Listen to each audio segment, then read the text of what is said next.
CoCo Johnson, your Lady of Wellness. Join me as I address topics in all things wellness, from mental health, social disparities, and education, advocating for those who suffer in silence. Hi, I'm CoCo Johnson, your Lady of Wellness. Join me as I address topics in all things wellness, from mental health, social disparities, and education, advocating for those who suffer in silence. Brought to you today by Rose of Sharon All Naturals, changing lives one tablespoon at a time. Hi and welcome. I'm so excited to introduce my next guest. She is a longtime friend and has been advocating for the community for many years. Welcome. Thank you, CoCo. I appreciate being on your show. Thank you. My name is Brenda Graves-Croom, and I'm a bilingual mental health therapist, and I work at Integrative Wellness. All right. So you've been advocating for the community for quite some time. So could you give us a little bit background of what type of, in your career, what type of things that you see day to day, and give us a little bit background about that? Yes, absolutely. So in the work that I do, I see a very diverse mix of people, from young people to older people, and I really enjoy the time that, that I'm working with all these different clients, since different, I'm a Spanish speaker, and so I serve a lot of Spanish speaking folks, and I've seen, or I work with folks in domestic violence who've experienced domestic violence, are survivors, and I've worked with adolescents who've been having suicidal ideation, and couples even who are really struggling in their marriage and having a difficult time. And so it's just been a blessing to be able to serve so many different kinds of folks with different challenges. Oh, wow. So you have your hands in you have a lot going on here. And I'm just like, kudos to you, because it takes a lot of willpower, a lot of brain power, a lot of your emotions.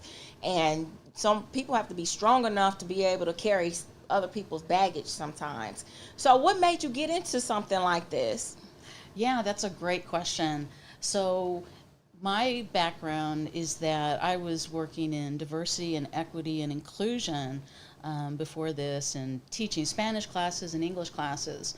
But my family was experiencing, different family members were experiencing mental health issues.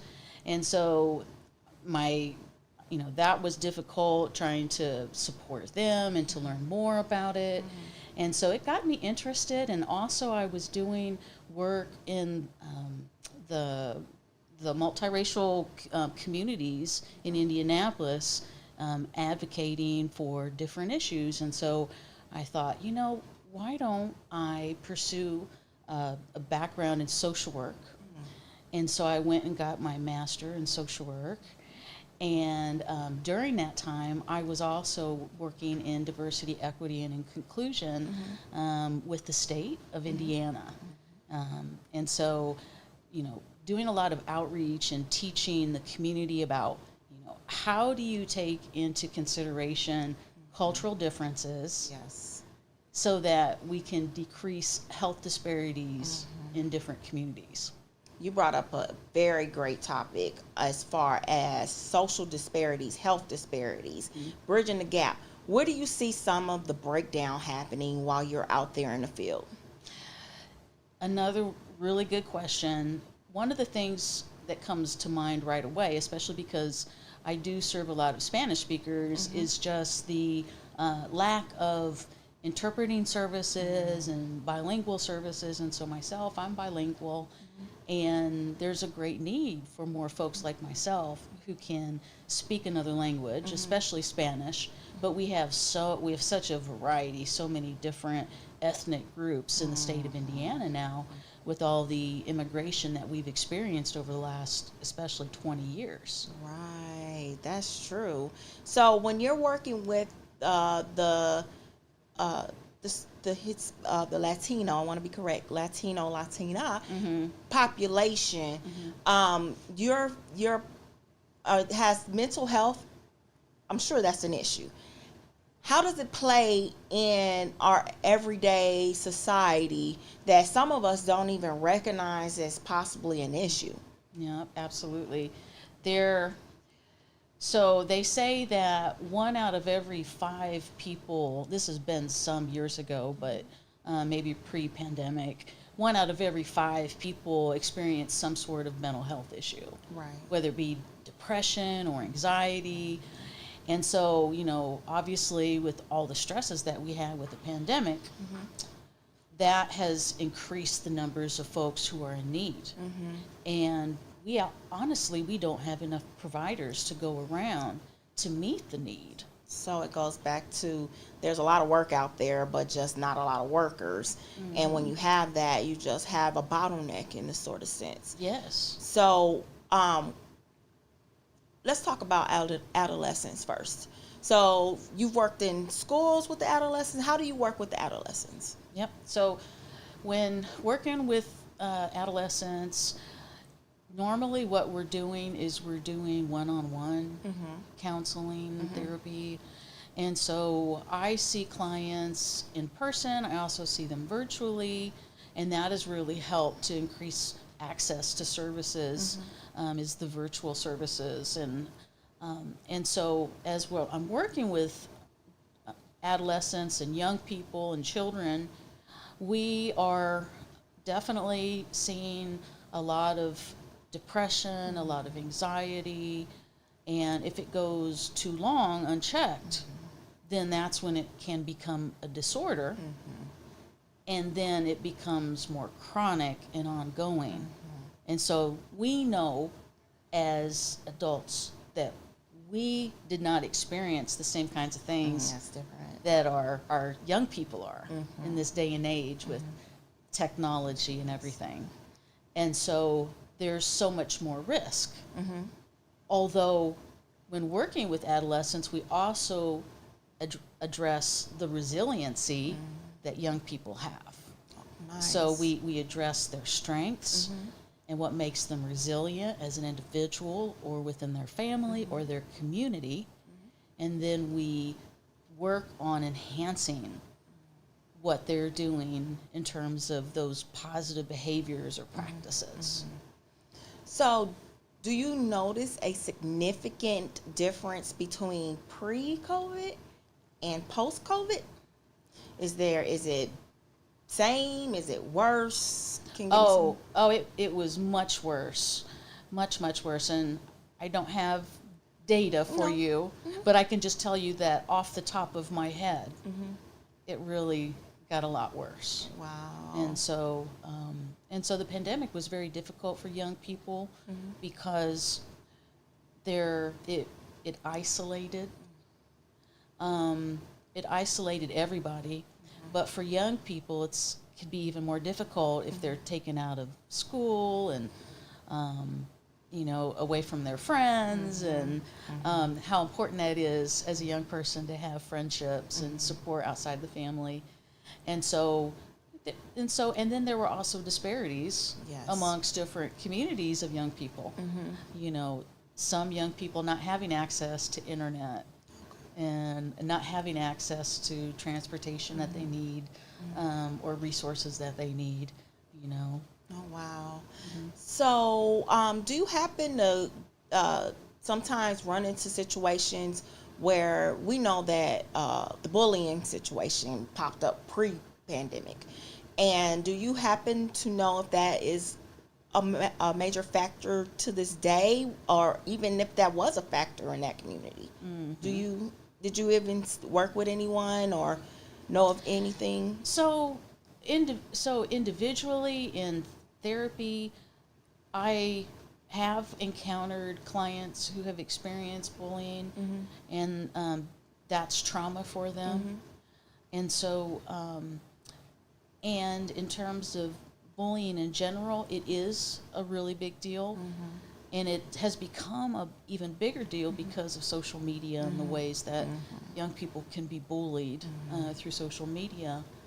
And so what we've seen is suicide rates Wow. for young people go up as as a result of bullying, and we've also seen that happen with Black youth as well. Of course, yes. The numbers are staggering about how the suicide rate and the thoughts of suicides have skyrocketed.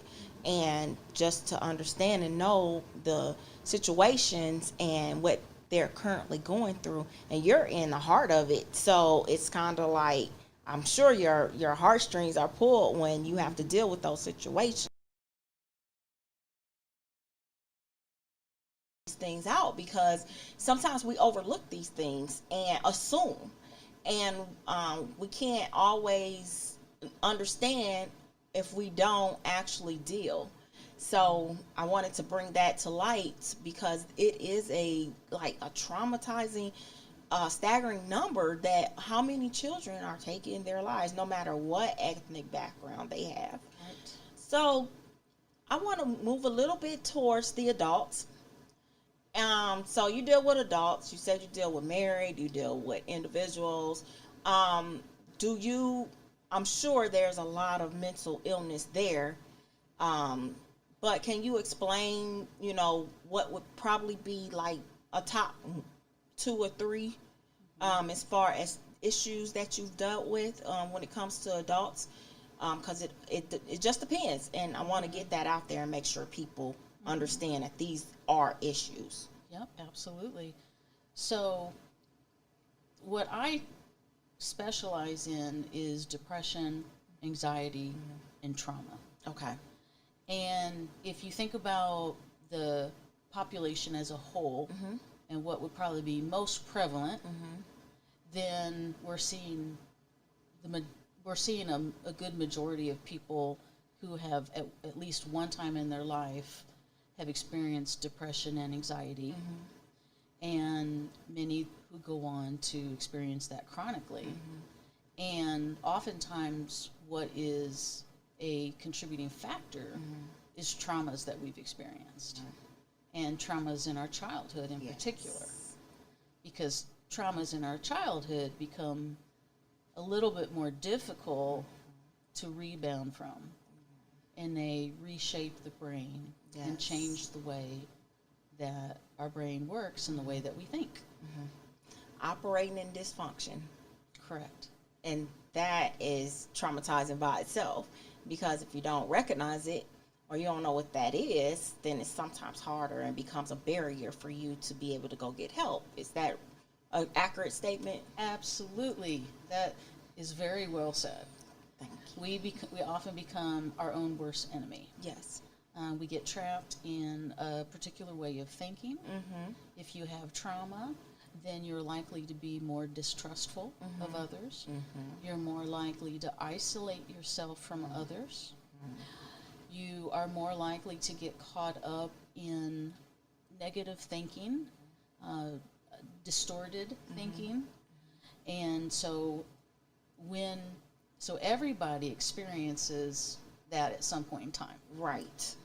But those who go on to then have a disorder, it's just par for the course. It happens day in and day out.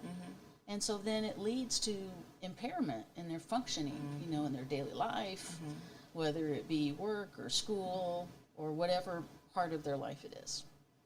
So you mentioned that it becomes a disorder. What determines what's, everyday life per se versus in a disorder? Good. Yes, good question. So what we do is we're diagnosing that individual based on what their symptoms are, the severity of their symptoms, how frequently they're experiencing those symptoms, how long have they been experiencing those symptoms, and do they fall into a particular category that's organized by the dysfunction that's caused, the impairment that's caused. That's kind of like a real generic, quick and dirty kind of way of explaining that. Okay, so with the Latino community, when you think about the health disparities, you think about mental health, And a lot of people don't associate the two sometimes. They just think that, oh, they're from another country, there's a language barrier, and that's it sometimes. When it's way more deeper than that. And so I want to be able to talk about more on the levels of when, as far as your experience, when have you noticed people reach out to seek help? Does it come from a school counselor, or does it come from, or are you seeing an increase of people wanting to have counsel? Could you go into depth with that? Yep, absolutely. So you're correct in terms of like referrals. Mm-hmm. So it might be a school counselor or another provider or something mm-hmm. that they're giving that referral. They're saying to their patient, their client, you need to go see this particular professional. I'm going to refer you out. So I do get emails and phone calls from other providers who are saying, I'd like to know about your sliding scale, or do you accept insurance, or et cetera, et cetera. And then also people can seek out services on their own. Now you ask about what is actually going to get them to do that, right? Because there's a tremendous amount of stigma when it comes to seeking mental health services. And so, stigma like, oh, well, I'm not crazy, language like that, that there's this kind of this internalized stigma that prevents them from seeking out the services. But for those who can overcome that stigma, then they can reach out. It's gotten to the point now where our services have become more integrated. And so you might reach out to your doctor and say, I've been feeling depressed and I don't know what to do about that. And they'll be ready, as some of the changes that have been made. We have, here's a form. Would you please fill this out? And so they're filling out the PHQ-9, Patient Health Questionnaire for Depressive Symptoms. And it lists, that, whether their symptoms are mild or moderate or severe. And then you can have a discussion with your provider, your doctor, whomever it is. Are you interested in a medication? In a low dosage medication, even just to, try it and see if it helps you. We're going to take a short break. We're going to introduce our sponsors that are sponsoring us today. We have Rosa Sharon All Naturals, changing lives 1 tablespoon at a time. Today we're featuring Lion's Mane. Lion's Mane is good for your health, it's good for your cognitives, it's good for your brain memory. And Rosa Sharon carries a delicious tea that will serve those purposes. Try it today. Thank you. So before the break, you mentioned a really good thing. So what I mean by good thing, I'm saying with the health field and the health and paying for it and being able to afford it and all of those things. Because some people, they want help, but they either don't have insurance or they don't want to have an ongoing bill. So they pile it up, and sometimes those bills even make you depressed. So what do you say, or is it more resources out there for people who don't either have insurance or can't get to and from? Because now, since the pandemic, we have Zoom now, so that's not a barrier per se. But do you see an increase in dollars and funding going towards the Latino community that will be able to help in these areas to get people more access to your services? Certainly. And there have been a lot of grants that have circulated, especially after the pandemic.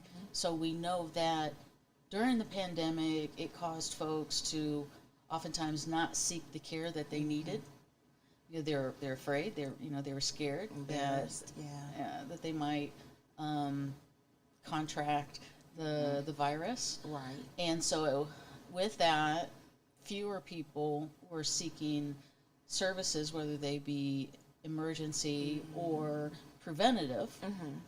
And so then as a result, then we started to see grant programs that were supporting the communities with funding to start special programs that would be culturally responsive because of all, especially because of all the disparities that we saw happening during the pandemic in relation to Black and Brown and multiracial communities. So I was reading your interview, and I'm sorry, your pre-interview questions. You mentioned that you use a method. What's that method? Can you explain to me? It was called the EB, or can you? Oh, yes. So yes. evidence-based practices. Okay. That's some terminology that we use in the profession. But basically, what is an EBP, an evidence-based practice, is one that a practice, like a process or a way of doing things that has been proven to improve people's disorders or conditions or whatever that is affecting them. So there are particular approved EBPs that we use in terms of treating the patient or the client. Okay. And so we know, because it's been researched and there's data that shows that these particular ways of treating patients or clients is proven. There's data to show it.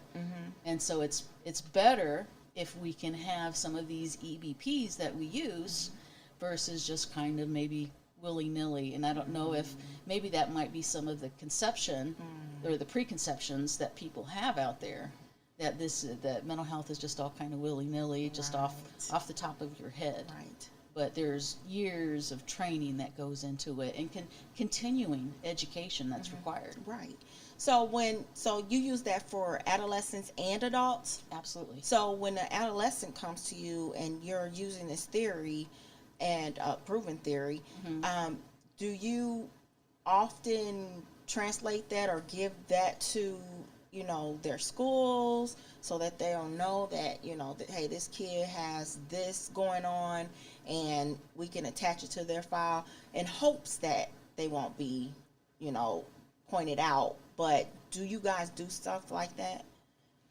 So I'm not exactly sure if I understand the question 100%, but I'm going to go with it. And so what we would do, if I was working with an adolescent and let's say that their school therapist referred me. Right. Okay, and so then I'm working with them, whether it be virtual or they're coming into the office for in-person visits. And so we as professionals, we communicate. So we just need to get the consent of the patient or the client. And so, or in this case, it might be a parent if it's a minor, to be able to, inform each other of the work that's being done and the methodologies that we're using and what seems to be helping and that sort of thing. That's great, because I wanted to also understand, because when my child was going to school, the first thing that and even some of my peers when I was going to school, the first thing they want to say is that, this kid has ADD or ADHD, and they're quick to hurry up and say, here's this form, go see this person, get this medication.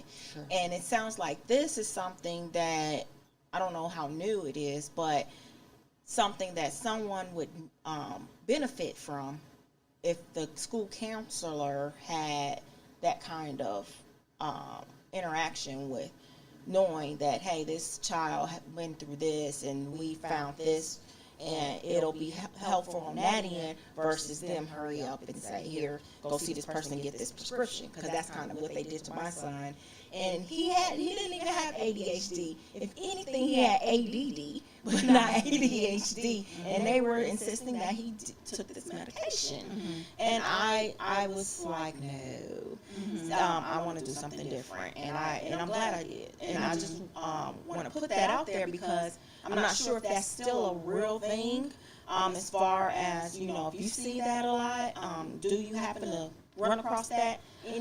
So I think that there's varying opinions of it. Yes. I think that the the healthcare system has gotten that reaction enough to understand, like, okay, well, we're not just going to rush and prescribe a medication, right? We're going to look at this issue holistically and to see, okay, do we need to make a referral to an outside service? Are there recommendations as a provider that I can make, even if it's on the little prescription form? Okay, I need for you to do X, Y, Z. You know, I need for you to look into whatever it is. You know, different resources that might help you. On the other hand, it is what we consider evidence-based practice to recommend medication if the individual does have a chronic disorder that is causing impairment in many different areas of their life, to the point where a medication would be helpful as a support, but not the whole answer. Right. And that's what I would like to highlight, not the main source. It's not the answer in and of itself. Right. Medication is one tool amongst many different tools. Do you have any holistic tools that you would like to share? Holistic tools, absolutely. Or alternative methods? Yes. And some of them are just going to seem like common sense, but physical activity, getting out, you know, and one of the things too, it's difficult when the weather's not nice, but just being outside and being in nature is very important. And so being outside, nature, because I know as a kid, we were prone to be outside. We were there from morning to night, but these kids are different because they have so much electronics. So as far as, now, are you saying this just for the adolescents, or do you recommend the same thing for adults? Oh, everybody. Everybody. Yes. So are any like resources that people can tune into? We're going to put it on our episode, but can you point and tell the audience that, hey, these things are here to help you. Don't let naysayers keep you from being a better you. Yes, definitely. So you can find my information on Psychology Today. My name is Brenda Graves-Croom. I'm a bilingual mental health therapist. And so you can seek out services through Psychology Today directly. And also there are a number of different government organizations, websites.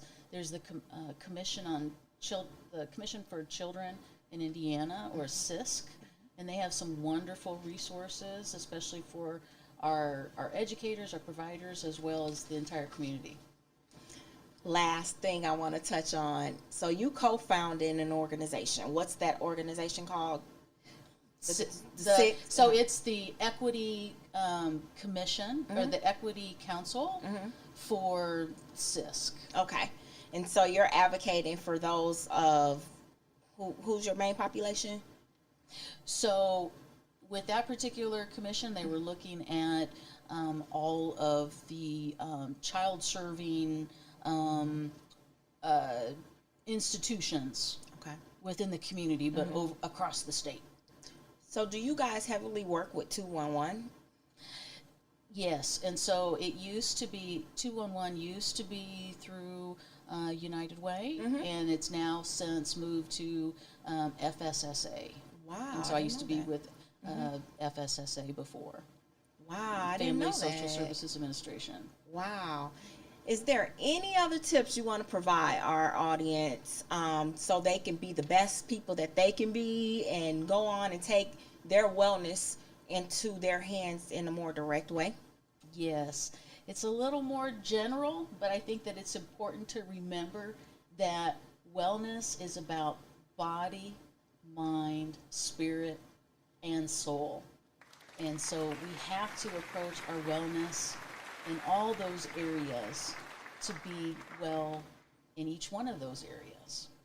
I totally agree with that, because, you know, we need our wellness in order to function throughout our lives. But I want to thank you for being here. You have been awesome. You have given us a whole lot of things to not only think about, but also to actually go out and be better people.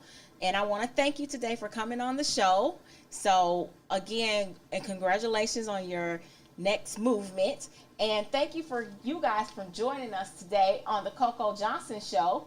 And I would like to thank our sponsors, Rose of Sharon All Naturals, changing lives one tablespoon at a time. Thank you.